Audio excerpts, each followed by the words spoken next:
Hey, Egg Teacher Thoughts here, coming at you with another video. Today I'm going to show you how to take plant cuttings like a professional. So you're going to understand the process today of how we do that, how we select our plant material, how we prepare them, what chemicals we use, and then how we allow them to grow and develop those roots. So the first thing we want to know is why? Why in the world are we taking herbaceous cuttings from a plant?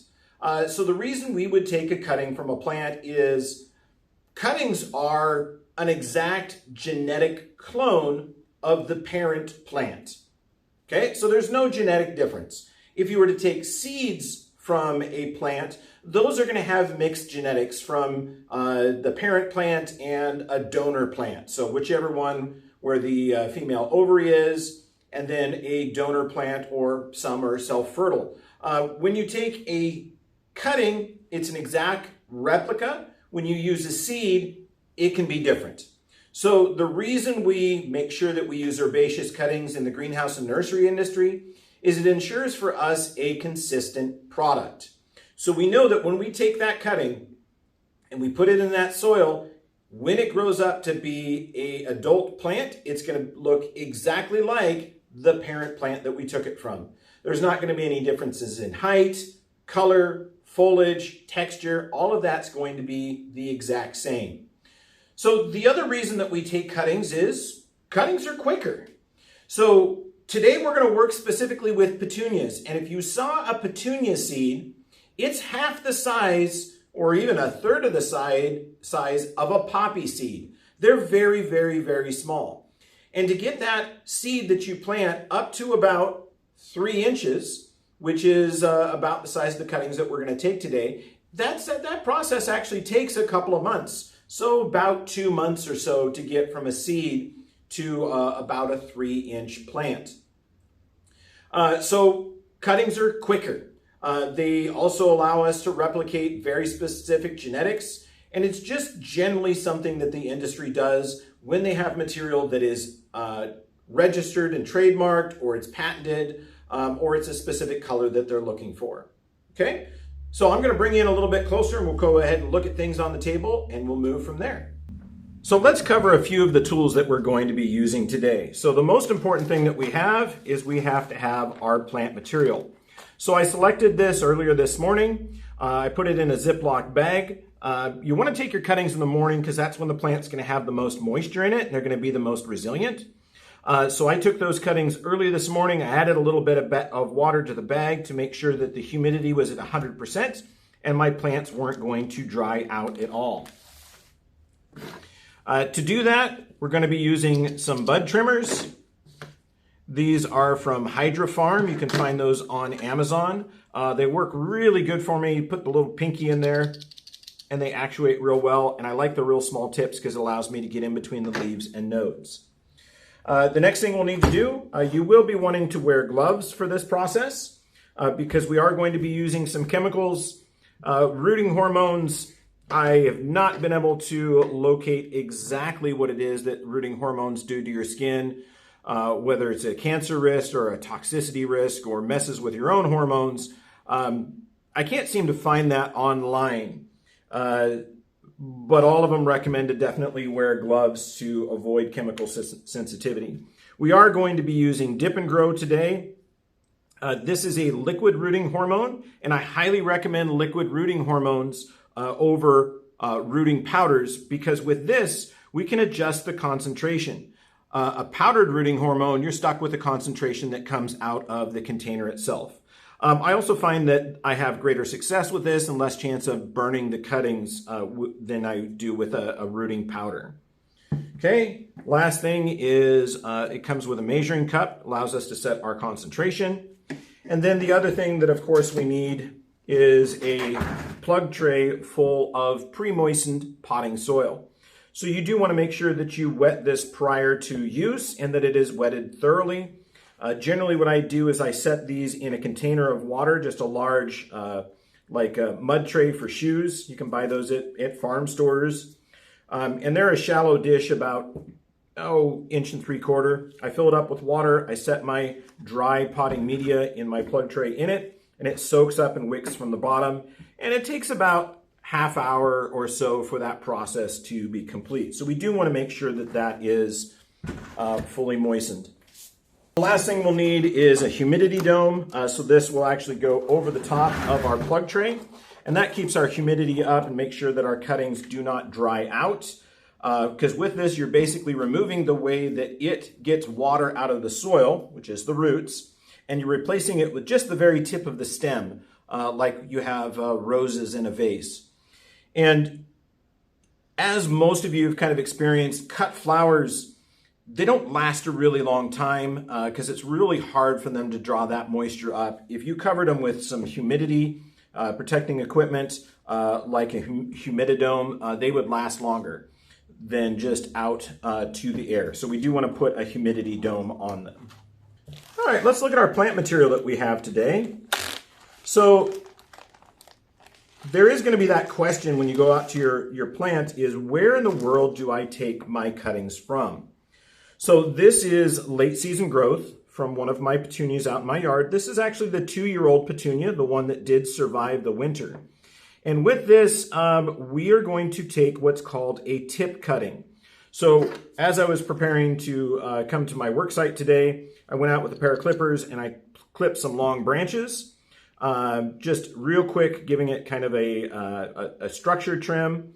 And then I threw them in a bag so that I could refine them more up here. All right, so before preparing our cuttings, what we need to do is we need to actually prepare our rooting hormone. So with this, I'm going to take the measuring cup. Now, with petunias being a softwood cutting, the recommended from Dip and Grow as far as the concentration is at 20:1. So that's about a 5% mixture. And they have all sorts of lines on the front of this. And it's really convenient in that to get a 20:1, you fill it up to that bottom line. And then each of those marks is the same as this one. So there would be a 2:1, 3:1, 4:1, 5:1, 6:1. You just move up, and all the way up the top is a 20x. I don't know if you can see that there.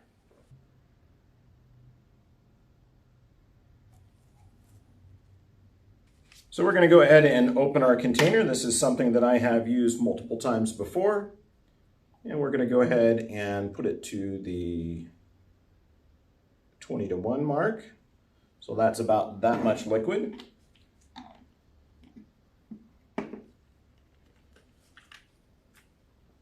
And you don't have to use bottled water. You can just use regular tap water.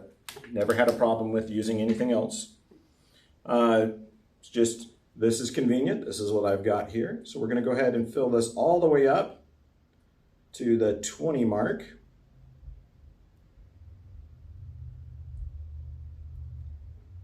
So right there.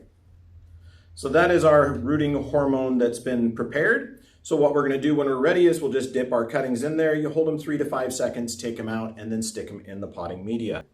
Okay, so now we're ready to go ahead and prep our cuttings and stick them.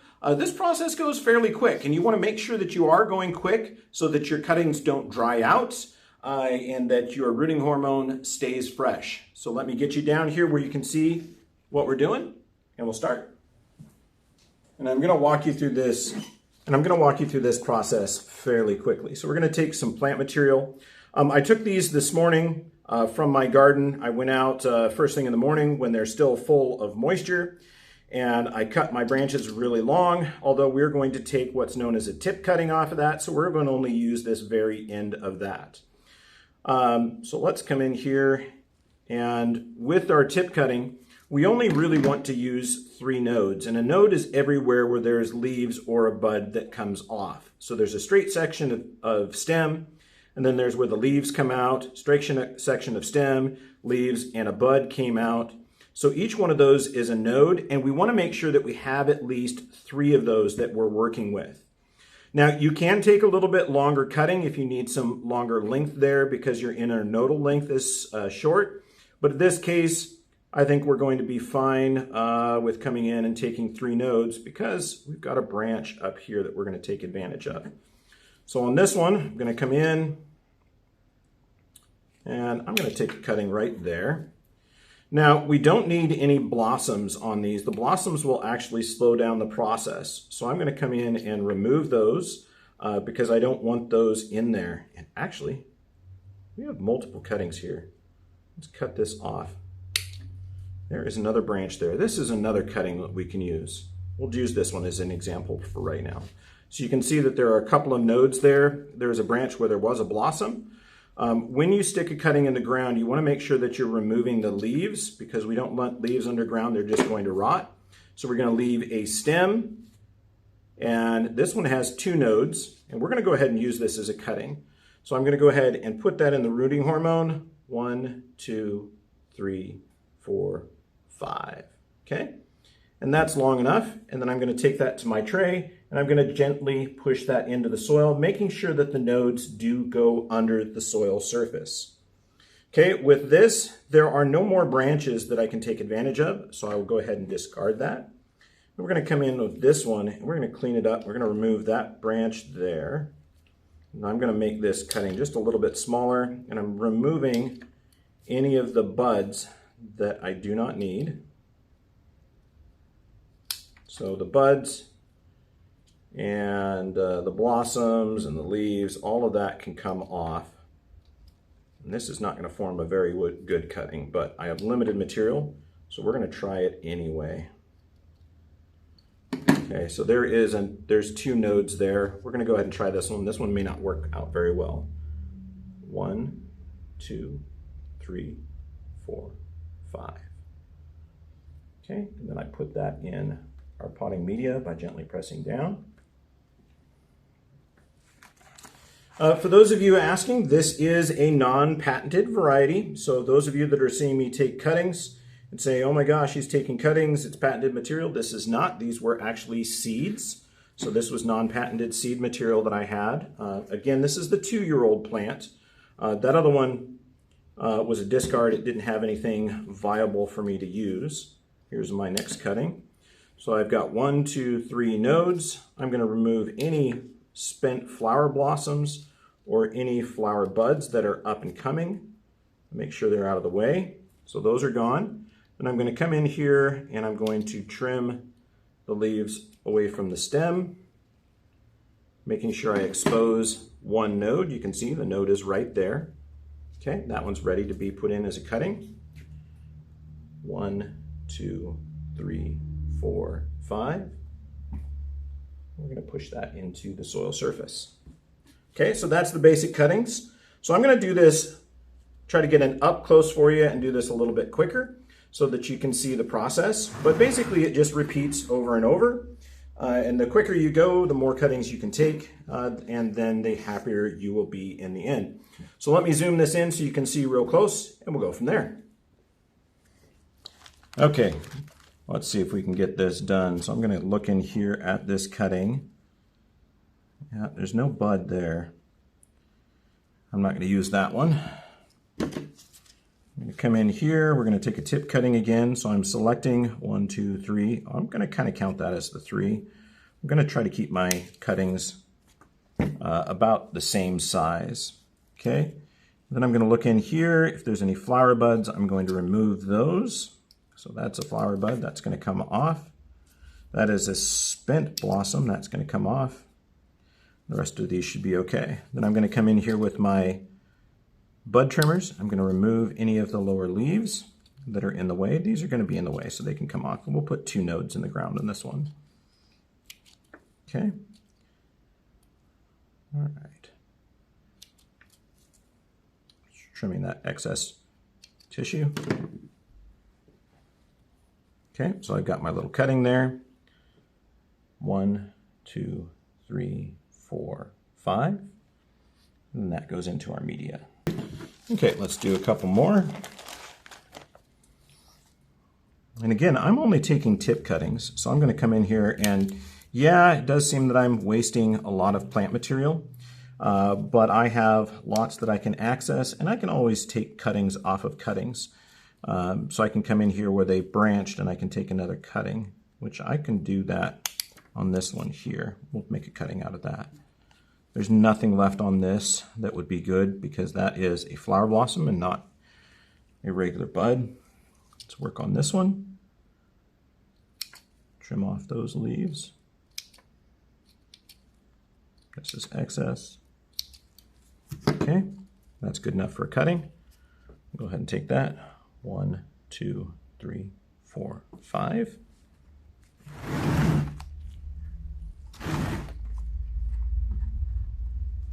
And then I'm holding the leaves back when I do that. And I'm going to take that to the soil surface and I'm going to gently press that in. Okay, there's a cutting there. I'm going to come in here, we're going to look for more flower buds. That is a flower bud that can go away. And then we're going to come in and trim up these. That leaf's going to get in the way, and so is that one. Okay. These are not perfect cuttings because we're using late season material. Normally I would just be putting one bud underground and I wouldn't trim up so high, but that's just the habit that we're working with right now. Okay, so the next thing that we need to do with our cuttings is we need to go ahead and cover this with our humididome. So we'll go ahead and cover that. And then after we're done with this, we're going to go out and put it in our propagation chamber, and that one has LED grow lights, and the power supplies for those actually warm it up so that it stays about 85 to 90 degrees in there, which is perfect.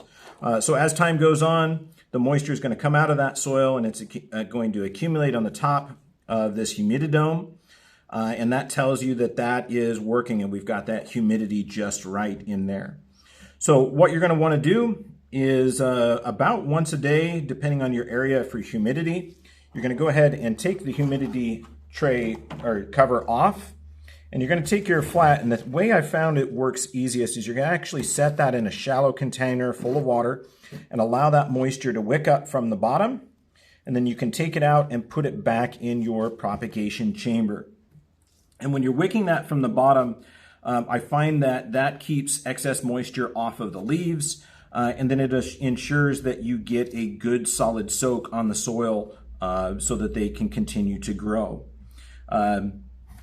If you do it other ways, you do run the risk of washing out too much soil if you don't have the right watering device. You know, a watering can will wash out the soil, and we want to make sure that that soil stays down around the plants.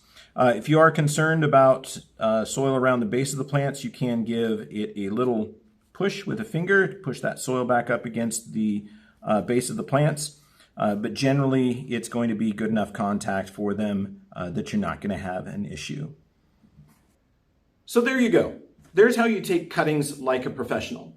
I've taken cuttings like this most of my life, tens of thousands of cuttings to reproduce my plant material that I use in my nursery. And you too can do the exact same thing. All of these plant materials can be available either A, online, or B, at your local garden center. Most every garden center in the springtime does carry the humididomes and the seed trays, and you can go ahead and use any of their fine seedling mixes there to fill your tray. The Dip and Grow, this one's a little bit harder to get. If you see it on the shelf, it comes in a box like this, or just go ahead and order this off of Amazon. I know that it's there.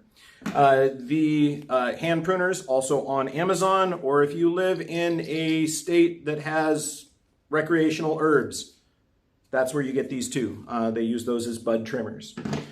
So if you have any questions, go ahead and drop a message in the comments and I'll get back to you as soon as I can. So now, after watching this video, you too are qualified to take cuttings and produce your own plants like a professional. Hope you learned something today. Ag Teacher Thoughts out.